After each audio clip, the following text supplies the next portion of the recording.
ṣẹlẹ̀ tó báyìí ní ṣé nǹkan tó báyìí lọ lọ́wọ́lọ́wọ́ ẹja sáré níbẹ̀ pa. Tinubu has no plan to rename Nigeria, abolish Sharia law, presidency. The presidency has dismissed as false and misleading report claiming that President Bola Tinubu plans to change Nigeria's name to the United States of Nigeria and abolish Sharia law in the northern region through constitutional amendments. The presidency wishes to inform Nigerians and states clearly that there is no truth to the viral fake story claiming that President Bola Tinubu seeks to carry out constitutional amendment that will change Nigeria's name to the United States of Nigeria and abolish Sharia law in the northern region, among other claims, the statement said. According to Baye Onanuga, the report was fabricated by the desperate politician seeking to steer political crisis and disaffection across the country. Àwọn náà ni o, wọ́n ní lára plan tó ní bàbá Tinubu fẹ́ ṣe tó lu sí wọn létí ni wípé bàbá fẹ́ yí orúkọ Nàìjíríà padà sí United States of Nigeria. Wọ́n ní wọ́n tún gbọ́ lẹ́ẹ̀kan sí wípé wọ́n tún fọ́dà sí wípé yàtọ̀ fún wípé wọ́n fẹ́ change orúkọ Nàìjíríà, wọ́n gbọ́ pé bàbá Tinubu wọ́n fẹ́ stop nǹkan tó ń pè ní Sharia law ní northern part of Nigeria. You see? So for this reason, àwọn northerner tó bá wá rí wọn tí wọ́n wá yarí tán pẹ̀lú bàbá Tinubu, tí o bá rí wọn tí wọ́n dá gbogbo wàhálà sílẹ̀ left right center, mo fẹ́ kó mọ̀ torí ìdí tí wọ́n ṣe wọn kàn ṣe lásán. Ṣùgbọ́n kí gbogbo ọ̀rọ̀ yìí kó lè ní ìtumọ̀ létí ẹ̀, ó ti mọ̀ wípé mi ò ní wá láì má mú nǹkan kan wá tó máa relate to what I am telling you, for you to know wípé mi ò fabricate any information. Kindly join me láti watch the video yìí. They think this election may not even hold because the way the ruling party and the way the government is interfering with opposition parties, using the judiciary, using the police, invading political party offices, bringing charlatans and mercenaries. I mean, basically you are shutting everybody out. Okay, if you shut everybody out, then where's the election? Who are you competing with? If you really want to take over, then go and join the army and do a military coup. But you don't go on a democratic platform and violate all the rules and regulations, and shamelessly too, and expect people to just simply watch. I don't know what's going to happen. I don't know the future, but I know the young people in this country are frustrated. Everybody is angry because this is a government that has failed to deliver on the basic reasons for which government are there. They have not delivered on security. They have not delivered on welfare. They have loaded society, I mean, the public with taxes. They have devalued our currency. Life has become so miserable. And you know, even recently, Oyo and Borno, still school children are being kidnapped. And nothing is there to show that these people are even concerned. They're just busy doing their primaries. Not even the usual statements of condemnation. Mo rò wípé little nínú àwọn àlàyé tí mo ṣe fún yín, ọ̀rọ̀ yẹn á bẹ̀rẹ̀ sí ní yé yín. Ẹ máa rí wípé àwọn northerner wọ́n múra kankan. Nítorí ẹ̀ náà ṣe attack Yorùbá land back to back. Kí ló gbọ́ lẹ́nu wọn? Ó ní àwọn ọ̀rọ̀ wípé presidential election ní next year February bó máa hold. Ó ní because the way Tinubu tó ṣe ń rúlù government ẹ̀, má ṣì mí gbọ́, mi ò wá sọ fún ẹ wípé ìjọba bàbá Tinubu 1000% ó wà okay o, rárá o. Ṣùgbọ́n mo tún yìí máa tún sọ, ẹ má jà dọmọnù pẹ̀lú omi ìwẹ̀. Tá bá ń bínú sí bàbá Tinubu, tá dẹ̀ ń bínú sí ìjọba wọn tó wà disappointed. Mo fẹ́ kó mọ̀ pé kì í ṣe bàbá Tinubu ló lọ kó àwọn terrorists wá tó ní kó wá gé orí yín àbí kó máa jí yín gbé. Ẹ ti mọ bí kíní géèmù yìí ṣe ń lọ, ẹ̀ ń ṣọmọ kékeré. Àwọn ọmọ Yorùbá ẹ jẹ́ ká gbọ́mọ́ tinú wa. Yes, I know wípé ọ̀pọ̀lọpọ̀ yín lẹ̀ ń bínú sí ìjọba bàbá Tinubu àti bàbá Tinubu fúnra lára wọn. Ṣùgbọ́n mo fẹ́ kó mọ èdè kan wípé àtìgbà tí northern ti ń ṣe kò sí nǹkan tí wọ ọmọ south tó benefit nínú ìjọba any one of the northern part of Nigeria. Ìgbà tí Goodluck Jonathan tó máa ṣe kí ni èrè tí ilẹ̀ Yorùbá tá a jẹ lótìtọ́ àti lódodo ìgbà tí bàbá Ọbásanjọ́ wà ń bẹ̀ àgèrè náà ẹ̀yin náà lẹ́dẹ̀ wá sọ wípé ọmọ yín ni Ìdíbẹ̀bẹ̀rẹ̀ kó wà ń bẹ̀ ó ti wà ń bẹ̀ báyìí bàbá Tinubu gbogbo aráàlú sọ wípé gbogbo èèyàn bí gbogbo nǹkan bá tiẹ̀ lọ tó lọ tí wọn ò rí nǹkan kan ṣe kò yẹ kó jẹ́ ilẹ̀ Yorùbá lẹ máa ṣe ọdún mẹ́jọ tí ò ní sí nǹkan kan bá tá a lè tọ́ka sí wípé ẹgbẹ́ ṣe fún ìran ọmọ kóòtù ajíire ilẹ̀ Yorùbá wọn ló bù yín kù ó sì tàbùkù yín bí wọ́n ṣe lẹ́ẹ̀ṣẹ̀ ṣe jìjìnjì tó èyí ló tún jẹ́ kí inú máa bí ìran ọmọ Yorùbá sí yín bàbá Tinubu. I will tell you the truth sir gbogbo ẹ̀yin tẹ́ bá jẹ́ ọmọ bàbá Tinubu tẹ́ súnmọ́ wọn ẹ bá wa fi mẹ́sẹ̀jì yìí kẹ́ fi ránṣẹ́ kí wọ́n fi ti ara wọn gbọ́ nǹkan tó gan tó ń bí ọmọ Yorùbá nínú sí yín nísìn lóòótọ́ la dúpẹ́ lọ́wọ́ yín pé ìgbà tí Jonathan wà ń bẹ̀ àwọn ọmọ South South àti South East àwọn ló kó sí inú ìjọba ẹ̀ gbogbo ẹ̀ láti rí ọ̀pọ̀lọpọ̀ fídíò wọ́n marginalize ọmọ Yorùbá ẹ dẹ̀ mọ̀ wípé kò sí nǹkan tí ò bọ́ ọmọ Yorùbá lára mu ìgbà tí Buhari wà bẹ́ẹ̀ àwọn wo ló kó sí key post ibẹ̀ àwọn ọmọ northern ló kó síbẹ̀ o àbẹ̀rí Yorùbá ní key post ni bàbá Bíntín gan tó jẹ́ bàbá Ọ̀ṣínbàjò tí wọ́n jẹ́ second in command tó jẹ́ number second citizen Nigeria wọ́n render wọn useless àbí kí ló ní mo wí òkè tó bá wá rí bẹ́ẹ̀ tí bàbá Tinubu náà bá wá kó àwọn ọmọ Yorùbá sí àwọn key post lóríṣiríṣi ẹ má jẹ́ kó jẹ́ àwọn ọmọ Yorùbá la máa attack wọn léyìn lórí now àwọn kan tó wá bínú wọ́n ní okay ọmọ Yorùbá gan kí láǹfààní ọmọ Yorùbá tí wọ́n kó sí àwọn key post nínú Nàìjíríà ṣùgbọ́n tí àárí ẹ̀jẹ̀ tá àrómìíràn tá àárí ipa wọn tí wọ́n kó wọ́n kàn wá ń bẹ̀ ṣáá ni èyí la fi wá rawọ́ ẹ̀bẹ̀ sí gbogbo ẹ̀yin tí bàbá Tinubu kó sí key post bàbá Tinubu ò lè máa fèsì àwọn northern Fulani caliphate tọ́jọ́ ń fara wọn tọ́jọ́ ń jàjà yẹn tí gbogbo wa dẹ̀ ti jọ ń mọ̀ nísìn kẹ́ ẹ máa expect wípé Tinubu náà ló máa fi iṣẹ́ federal sílẹ̀ tó máa wá bá gbogbo ẹ̀yin tó fi sí post torí wọ́n believe in you wọ́n mọ̀ pé post tó fi yín sí ẹ lè ṣe gudugudu méje yàyà mẹ́fà area of your specialization yín òun ni ẹ̀yin tó wá fi sí àwọn key post yìí ẹ ṣiṣẹ́ ọmọ Yorùbá are expecting much from you but till date ẹ kàn wá bẹ̀ wọ́n ní wọ́n rí traces iṣẹ́ tẹ̀ ṣe bẹ̀ ẹ kàn wá ṣá ó ń bí bàbá tí ó ń bú ọmọ Yorùbá nú. Bàbá Tinubu wọ́n ní nílẹ̀ Yorùbá 4 years yín àkọ́kọ́ fẹ́ pé àìmá rí nǹkan kan àti ìwà ká ẹ fi hàn fún àwọn ọmọ Yorùbá àti ilẹ̀ wa wípé genuinely you are for us and you are part of us kò fi àrídájú fún wọn wípé second term yín you are going to do anything. Nǹkan yìí ó ń gbomi lójú àwọn ọmọ Yorùbá ó dẹ̀ dẹ́rù bá ọ̀pọ̀lọpọ̀ kò tí ẹ̀ wá ṣe é trade pé bóyá àwọn ìwà tẹ́ ti wù tẹ́lẹ̀ tó ń bí wọn nínú wọ́n ní 4 years yín ti fẹ́ lọ pé sìn kò sí nǹkan kan pàtó in particular tí ọmọ Yorùbá lè tọ́ka sí wípé ẹ ṣe fún wa ní 4 years yín àti president tẹ́dẹ̀ tàdẹ̀ mọ́rú èèyàn tẹ́ jẹ́ nítorí tẹ́ tún jẹ́ ọmọ Yorùbá tẹ́ jẹ́ president òun ni pípa tán àwọn terrorists wá kúkú sí sọ́dọ̀ Yorùbá sí ṣé ìyà nìkan lẹ fẹ́ ṣẹ́ṣọ́ ẹ̀ fún wa.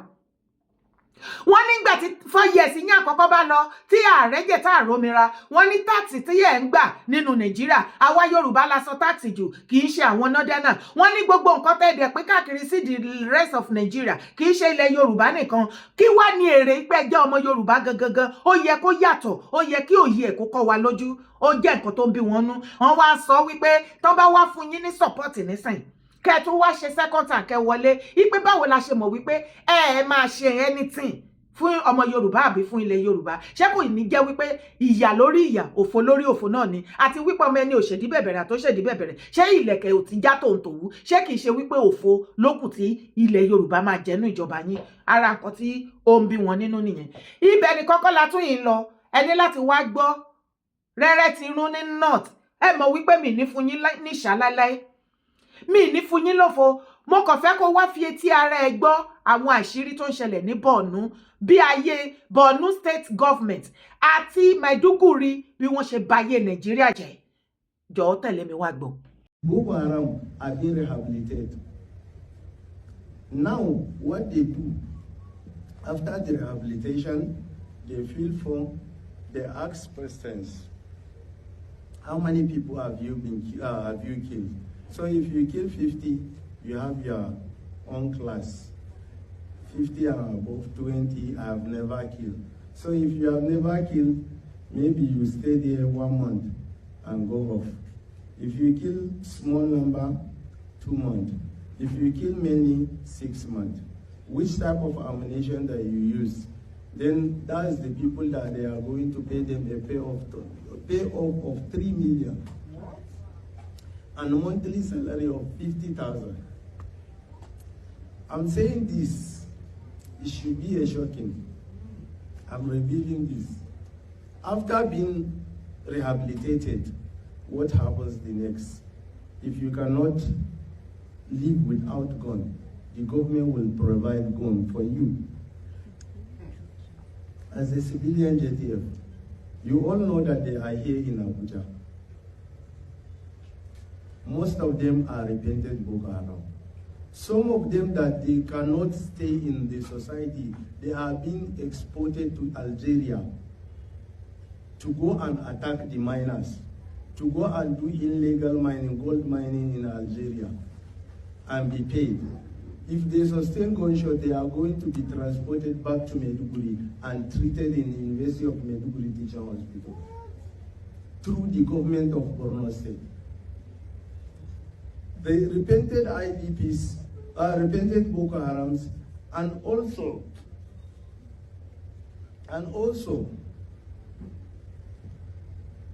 the civilian JTF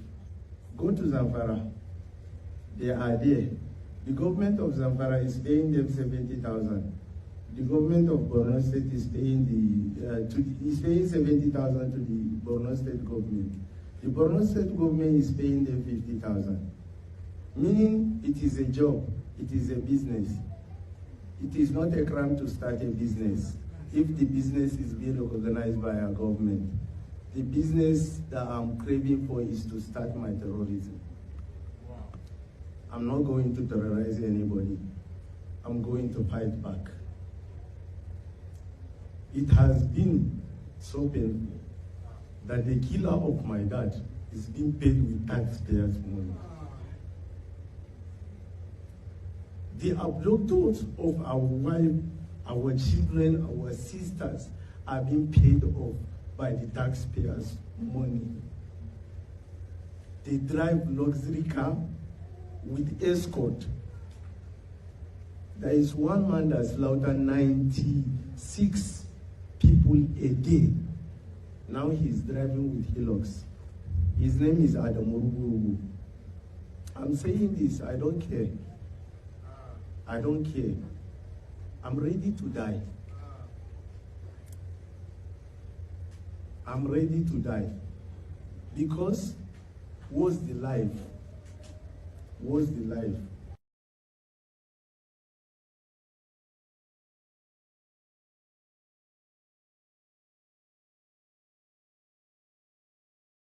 rí bó ṣe ń lọ ṣé ti rí bó ṣe ń lọ tí ń bá rawọ́ ẹ̀bẹ̀ sí gbogbo ẹ̀yin ọmọ kóòtù ajíire ilẹ̀ Yorùbá wípé má jẹ́ á fi ìbínú àbíjù ká fi ṣera wa ká fi hanra wa léèmọ̀ ẹ má jẹ́ àdọmọnù pẹ̀lú omi ìwẹ̀ ẹ jẹ́ á calm down tá a bá ti bínú jù à á lè mọ nǹkan tó yẹ ká ṣe ibi tó yẹ ká kẹsẹ̀ bọ̀ ẹ̀yin náà ẹ gbọ́ àwọn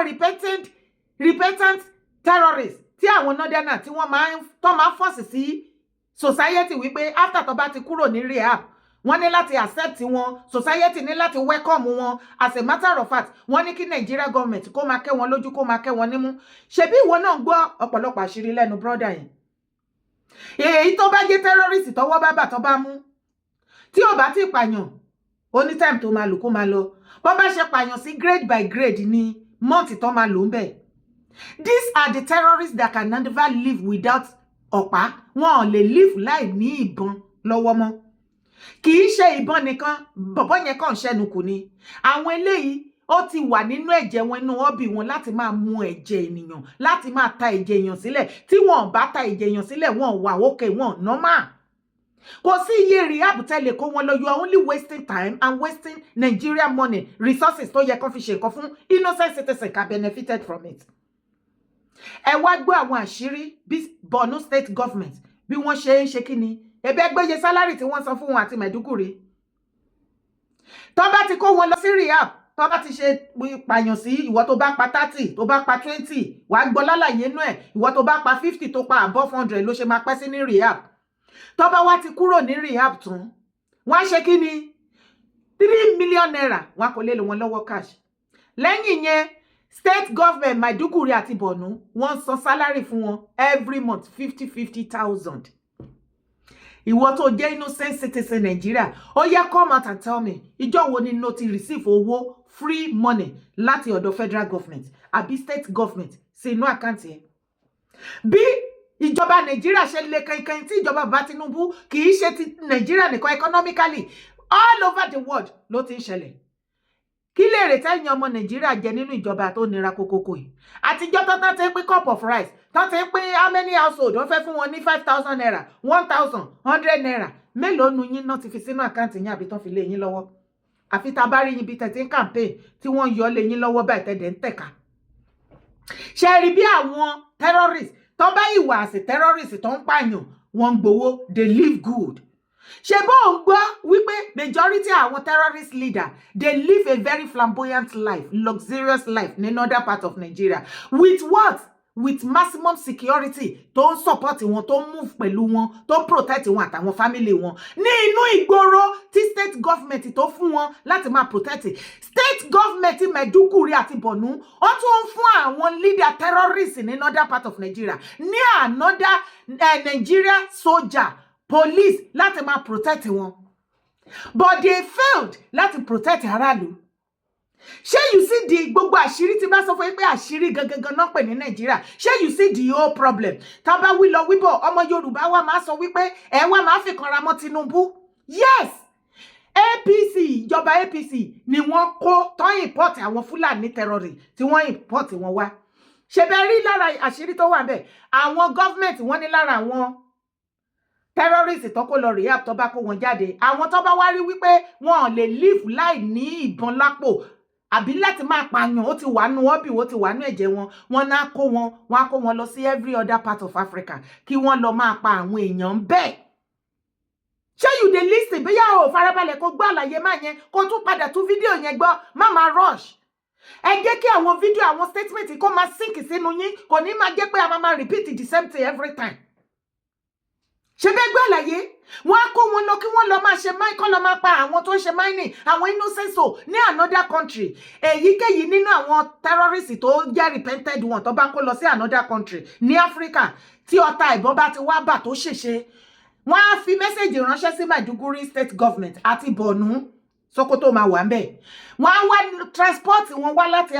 other Africa tí ọta àbọ̀ ti bá yẹn, wọ́n á gbé wọn wá padà sí another part of Nigeria. Wọ́n á wá gbé wọn lọ sí state hospital, wọ́n á lọ tọ́jú wọn ńbẹ̀. That is the terrorist. I am now asking you, àtijọ́ tán tí terrorist northerner tí wọ́n ti ń pa àwọn èèyàn, tí wọ́n ti ń ṣoríṣiríṣi,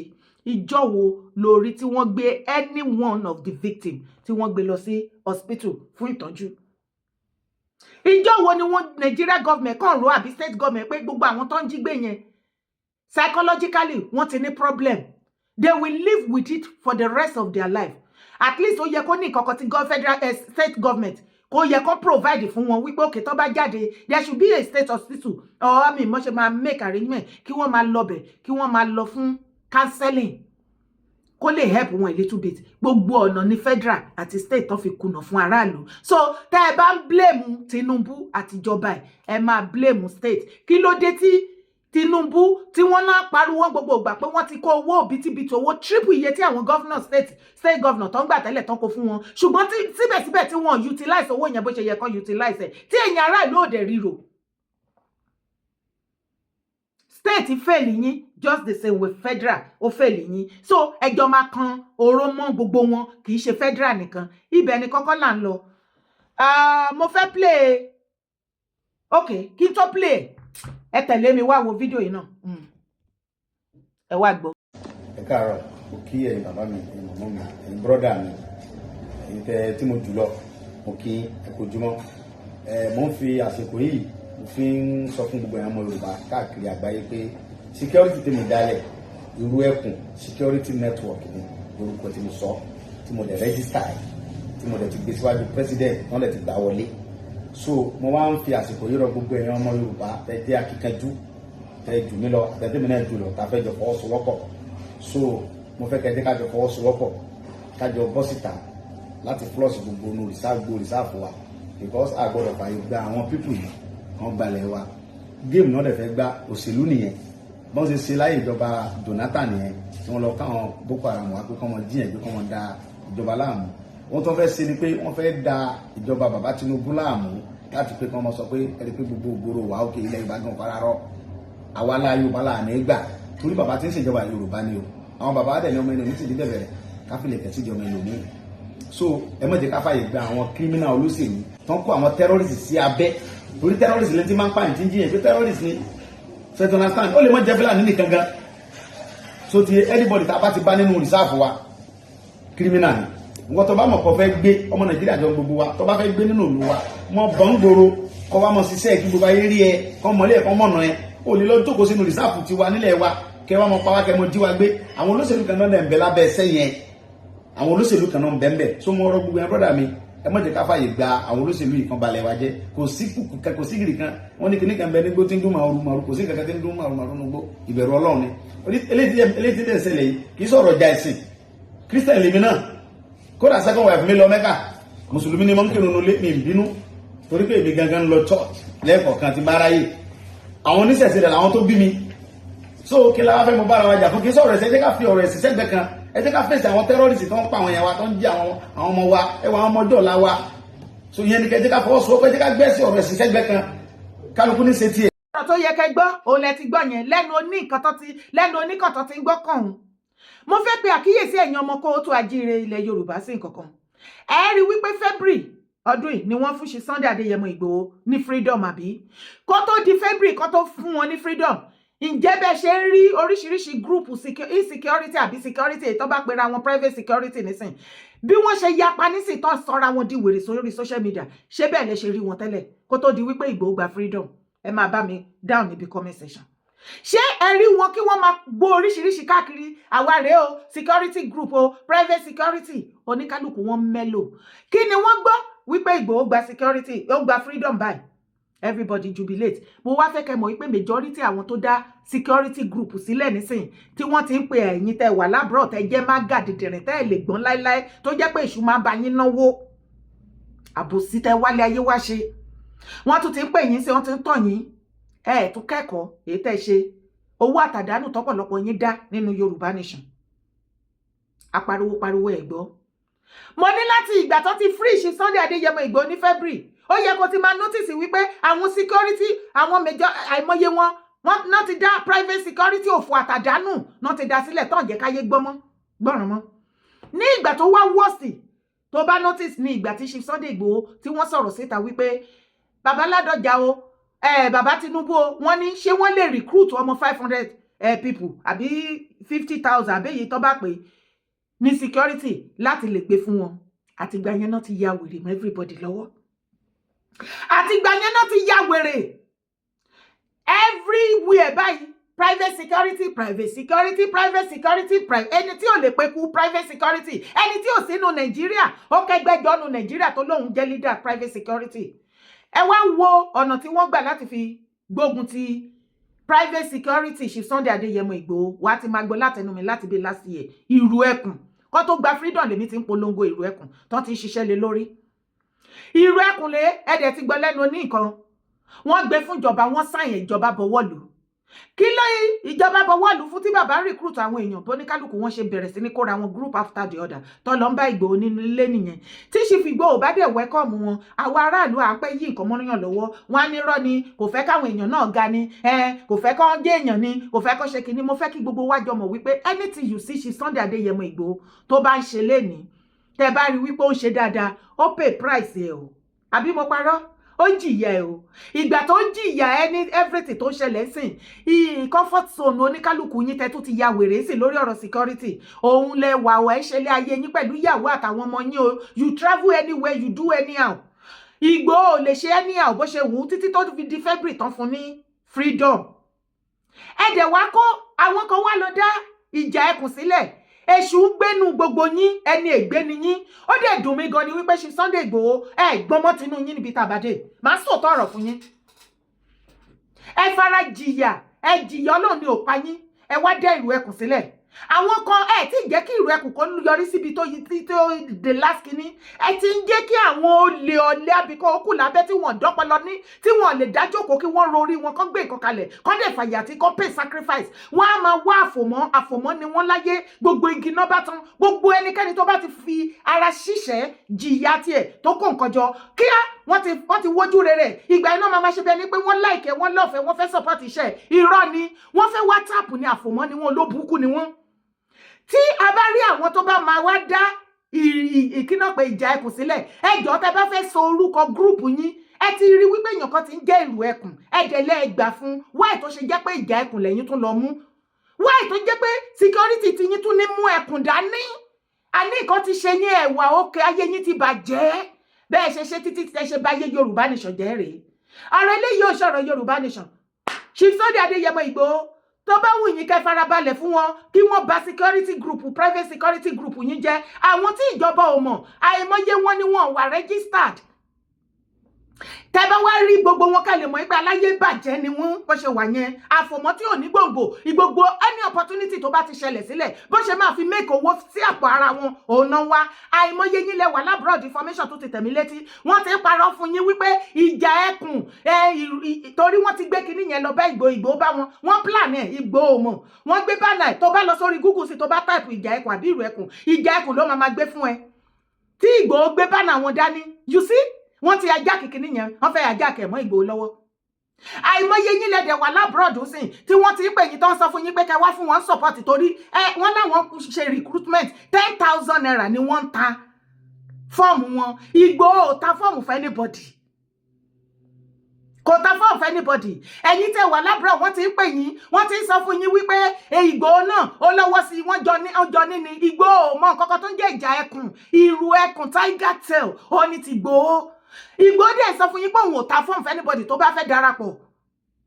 ó lóun ò gbèrò owó lọ́wọ́ ìjọba tí ẹni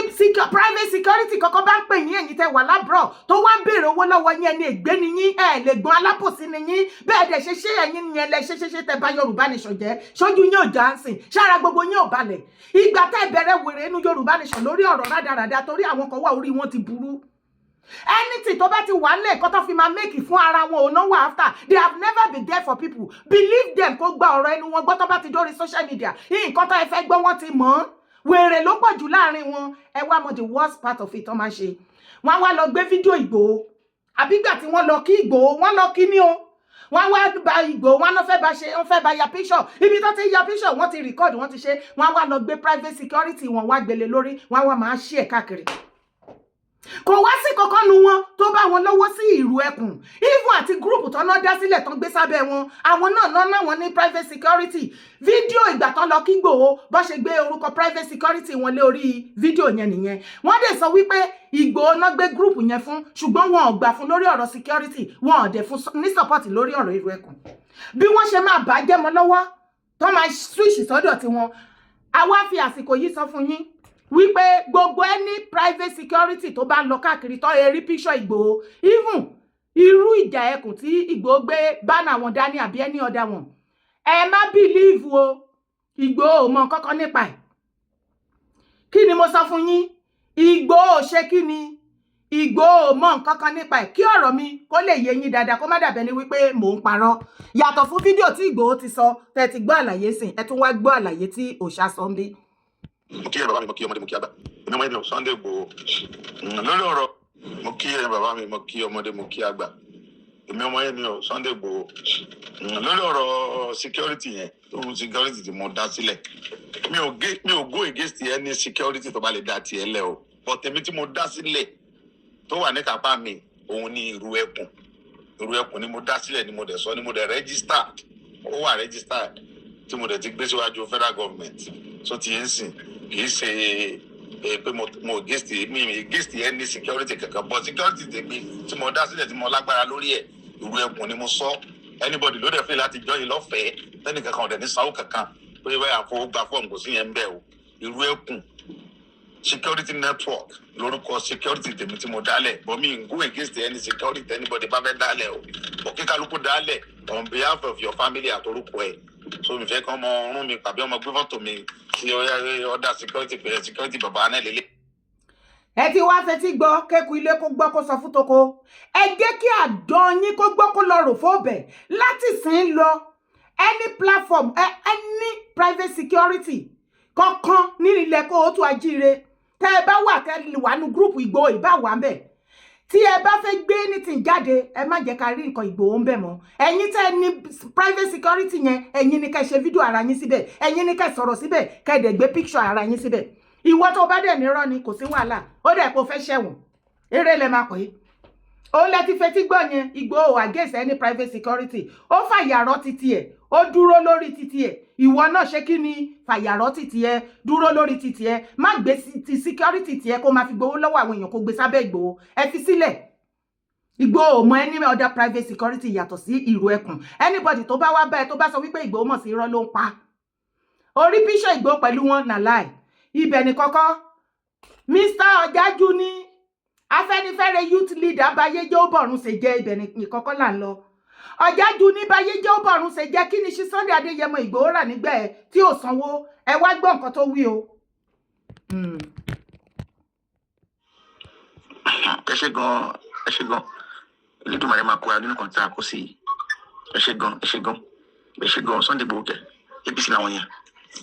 Àgbẹ̀kọ̀yà ti release press statement ní about 2 hours ago. Àgbẹ̀kọ̀yà ti release press statement. I've been released. I was released in Ibilo. I was released in Edo State in Ibilo. My name is Ojajuni. Afenifere National President. I was released in Ibilo this evening. Oníkan fún wọn ní agbóníkan ọmọ authorize òun kó wọn send agbára lọ síbẹ̀ agbára máa gbé mi jáde. When I was kidnapped, Sunday Igboho told my wife pé kí àwọn fún wọn ní agbára my wife should give him power of Anthony kó máa command agbára wọn lọ sí yàrá agbára òun máa command mi jáde níbẹ̀ kó ṣe lọ sí yàrá agbára tó command mi jáde ológun ni kò ní kankan fake àwọn scammer lẹ Yorùbá nìyẹn. The funny part of it school tí wọ́n lọ kidnap àwọn ọmọ school yẹn ó fẹ́ rí bí UBA tó wà lọ́rẹ̀ yẹn school yẹn opposite UBA I mean Union Bank tó wà lọ́rẹ̀ yẹn bó ṣe ní yẹn school yẹn wà níbi UBA yẹn opposite yẹn ó wà ní express bẹ́ẹ̀ yẹn wọ́n dẹ̀ wá sádùúgbò how can Fúlàní wá sádùúgbò Bamfin school wọ́n dẹ̀ wá sádùúgbò ọmọ Yorùbá mọ̀ ń pa ẹ̀ mo sọ láàárọ̀ yìí náà mo ní àwọn Yorùbá mọ̀ ń pa ẹ̀ ọmọ Yorùbá ló mọ̀. Now ìwọ tí o ò bá mọ ohun ẹni tó ń sọ̀rọ̀ Mr. Ojajuni Afenifere youth leader the same man tẹjúmọ́ orí screen tó ti ń wò mí wàá rí fídíò ẹ̀ òun ni tí kidnapper gbé ṣe ní last year tó náà yàn oníbọn nídìí kan tó ń béèrè fún 100 million tó ń béèrè fún ransom 100 million on behalf of Sunday Adéyẹmọ Ìgbòho information yìí voice note ti dé tiwọn wọ́n ní kí n sọ fún gbogbo àgbáyé wípé Mr. Ojajuni Afenifere youth leader tí ẹ bá fẹ́ rí ọ̀ràn ẹ ní láti gbé Ìgbòho voice note Ìgbòho ibi tí Ìgbòho àti ìyàwó yín ti sọ̀rọ̀ ibi tí Ìgbòho ti promise ìyàwó yín wípé kí wọ́n ṣe kíni kí wọ́n authorize àwọn máa lọ fi egbègbè ọkọ yín nínú igbó torí gbogbo ìgbà tá à ń sọ tí máa yìí tó wà ní ọ̀dọ̀ àwọn Fúlàní Sunday Igboho tí ìgbà freedom gbogbo èèyàn Igboho wọ́n wà ní Germany bí o àbí Kútọ́nù Germany Kútọ́nù Germany wọ́n àti ìgbà freedom ńgbà tí wọ́n gbé máa yìí o gbogbo àwọn tí wọ́n dé kidnap ìjọwọ́ lẹ́rí tí wọ́n ná pé Igboho sọ wípé òun máa lọ disappear láti lọ gbé wọn Igboho lóhun ò mọ ibi tí wọ́n ti gbọ́ tí ìyàwó wọn àmẹ́ni tí ìyàwó wọn pè tó fi sọ̀rọ̀ yẹn àwọn ò bá ìyàwó wọn sọ kankan fọ kọ́mọ́dàbẹ́ ni pé irọ́ ni àwọn dìmáàdì wọ́n ní ká ẹ fún wa kí ìyàwó yín kó mú proof ibi tí ọ̀rọ̀ yẹn ti jáde kó mú jáde àìjẹ́ bẹ́ẹ̀ ẹ máa rí ọ̀ràn ẹ rí ọ̀ràn kẹ wá gbọ́ o ṣe ti rí wọn Afẹ́nifẹ́re youth leader ló pera ẹ̀ nígbà tí wọ́n free ẹ̀tàn lọ́dọ̀ kidnapper ó padà wá ó join àwọn media Yorùbá Nation ti mọ̀ wọ́n ó lóun ti darapọ̀ mọ́ Yorùbá Nation àwọn èèyàn Ògúnríbidó caucus òun ni Ojajuni youth leader Afẹ́nifẹ́re and you see this Ògúnríbidó caucus àwọn media yẹn gbogbo wọn náà máa rí mọ́ṣẹ́ máa pariwo Ìgbòho ṣó ti rí nǹkan tó ń ṣe ń ba yé ẹni ẹlẹ́ni jẹ́ lẹ́yìn they are caucus o ṣe ti ráyé Ìgbòho ọlọ́wà kó ẹyọ that is the only thing I can say ọmọ Yorùbá ẹ jẹ́ akẹ́kọ̀ọ́ mẹ́kọ̀ọ́ orúkọ tèmi ò yí padà Yèyé Dára Kòwé kókókó ni mò ń jẹ́ má gbàgbé láti bá mi share má gbàgbé láti drop comment ẹ má sì gbàgbé láti bá mi subscribe support my brand thank you for doing so bye.